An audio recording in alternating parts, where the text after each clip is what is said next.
जय जगन्नाथ। नमस्कार प्रिय दर्शक बंधु, मु ज्योतिषाचार्य प्रमोद कुमार पंडा आपण मानक स्वागत करुच्ची आपण मानकर प्रिय चैनल एस्ट्रो कल्याण चैनल को।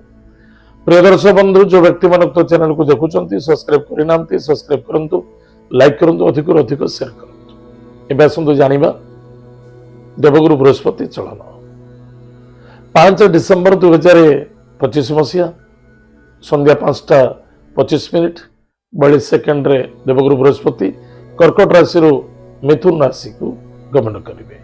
मिथुन राशि पुनर्वसु नक्षत्र तृतीय चरण को देवगुरु बृहस्पति आगमन करेंगे। आज आम चर्चा करवा देवगुरु बृहस्पति जो व्यक्ति जन्म जातक राशि हूँ बिछा राशि, अन्यथा जो व्यक्ति जन्म जातक लग्न हूँ बिछा लग्न, जदि आपण पाखे जातक ना नाम राशि हूँ बिछा राशि, कौन देवगुरु बृहस्पति फलाफल मिल आज आम जाना। प्रथमतः जानी रखा देवगुरु बृहस्पति जोड़ीला घर गोटे धनुराशि आ गोटे मीन राशि। ताले बिछा राशि ठारू धनुराशि हूँ द्वितीय भाव, मीन राशि हूँ पंचम भाव। ताले जदि मीन राशि पंचम भाव, ताले पंचम भावर देवगुरु बृहस्पति एवं द्वितीय भावर बृहस्पति ताले अच्छी कोटि ना अष्टम भाव रे। अष्टम भाव किए ना मिथुन राशि। आ जो स्थान देवगुरु बृहस्पति मिथुन राशि अच्छी ताले केते गुडी घर को से दृष्टि देबे, दृष्टि मध्य फलाफल देखा देता है। दृष्टि देवगुरु बृहस्पति प्रथम दृष्टि पंचम भाव जे कि तुला राशि आपण राशि ठारू द्वादश। द्वितीय दृष्टि जो देवे भगवान देवगुरु बृहस्पति द्वितीय दृष्टि दियंती सप्तम भाव जे कि आपनकर धन स्थान, एवं तृतीय जो दृष्टि दियंती नवम भाव को, जहा फल आपनकर चतुर्थ भाव को दृष्टि देवे। ताले प्रिय दर्शक बंधु मन रखि दरकार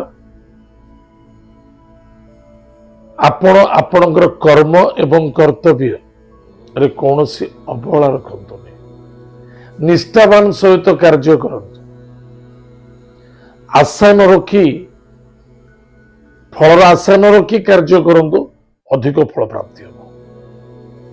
अर्थर आगमन अच्छी, कुटुंब परिवार रे आनंद देखा दब, मांगलिक कार्य रे योगदान देवे, मांगलिक कार्य रे सफलता मध्य मिलिबो, परिवार रे आनंद ही आनंद देखा दब एवं अभावता मध्य दूर हम। किछि गृह निर्माण, किछि गृह क्रय मध्य करिपारिबे, गाड़ी घोड़ा मध्य क्रय करिपारिबे। जदि आपण चाहुचंती बोल गाड़ी टिए नबा पई चलिया पई बा कोन से ट्रांसपोर्टिंग बिजनेस अछि, ताले गाड़ी क्षेत्र रे यथेष्ट सफलता मिलिबो। गृह निर्माण कार्य रे सफलता मिलिबो एवं गृह क्रय विक्रय रे मध्य सफलता देखाबो। ताल प्रिय दर्शक बंधु मन रखि दरकार खाली सफलता मिलिबो सबुतरे, बाणी व्यवहार एवं कर्तव्य रे कौनसी अवहेला रखिबा उचित नहीं। जेमति कि बंधु बांधव मित्रता मध्य श्रद्धा अत्यंत आवश्यकता है। सामना वाला कौन कहूची ताकू आगे शुणु, प्रत्युत्तर दिंतु, किंतु कर्कशता मनोभावना नुहे, सरलता श्रद्धेयता हिसाब से दिंतु। एतद व्यतीत निजर मातृतुल्य व्यक्ति को भाउज हूँ, माँ हूँ, माई हूँ, मौसी हूँ, एमान स्वास्थ्य प्रति टिके ध्यान देवे। एमान स्वास्थ्य निश्चित कमजोरी देखा दब।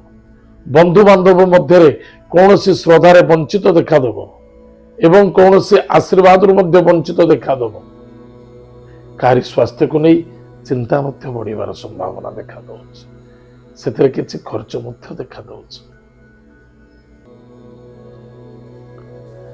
एतद व्यतीत निजर कर्तव्यतार कौन सी अवहेला रखिबा उचित नुहे। निजर स्वास्थ्य प्रति निज रक्षी रखि चलतु। स्वास्थ्य ही संपद अटे। क्रोध, जिद्दी, अहंकार, इगो एगुड़ा सब त्याग करंतु। ईश्वर को शरणागत हुंतु, ईश्वर को समर्पित दियंतु। निश्चित आपनकर उन्नति एवं सफलता देखा दब। गाड़ी घोड़ा चलवा उचित नुहे। जदि गाड़ी घोड़ा चलन करुँचे ताहले निश्चित रूप से सावधान सहित करंतु। एक्सीडेंट देखा दे पारे बा क्रोध आपण को पुलिस पटर कोर्ट कचेरी नहीं जाई पारे बा कौन से व्यक्ति साक्षी प्रमाण दौरान ग्यारंटर पड़ुंट सबुठ खराब बा कौन सी लोभयुक्त करी बा कौन सी व्यक्ति आप लोभ देखे किसी पैसा आप इन्वेस्ट करुँचे कि मो रात राति किसी पैसा रोजगार कर सफलता मिल कि मत प्राप्ति हो जिन चक्कर पड़ी आप किसी तो अर्थ हरई बसी पारती टिके सावधान रहिबे। द्वादश बृहस्पति व्ययकारक बृहस्पति द्वितीय नाम है जीव। हॉस्पिटल किसी पैसा खर्च हबार संभावना देखा दौच सावधान रहिबे। प्रतिकार प्रत्येक दिन प्रातः समय स्नानादि कार्य सारी भगवान भोलेनाथ को समर्पित हुंतु। महामृत्युंजय मंत्र को जप करंतु एवं प्रत्येक सोमवार शनिवार दिन महादेव को गंगा जल प्रदान करंतु। प्रत्येक दिन प्रातः समय महामृत्युंजय जप सहित ओम नमः शिवाय ये दुईटी मंत्र को प्रत्येक दिन 108 थर लेखा जप कर। एतद व्यतीत देवगुरु बृहस्पति मंत्र मध्य जप करेंगे। गोमाता को सेवा करंतु। गुरु मंत्र को जप करंतु। गुरु न करिसंती ताले माता पिता को प्रत्येक दिन प्रणाम करंतु एवं तांको श्रद्धा आदर रखंतु। सफलता मिलिबो, आनंद मिलिबो, मनर कामना मध्य पूर्ति देखा दबो। ये जो अधिक जो बाधा अछि सरो आपन को रक्षा मिल जे। ताले प्रिय दर्शक बंधु एतो थिला विचार से व्यक्ति मानक पई देवगुरु बृहस्पति चलन फलाफल। आज तो समय जाइए कार्यक्रम आम ये रखुचु। पुणी देखा के मध्य। जय जगन्नाथ, नमस्कार, हरि ओम।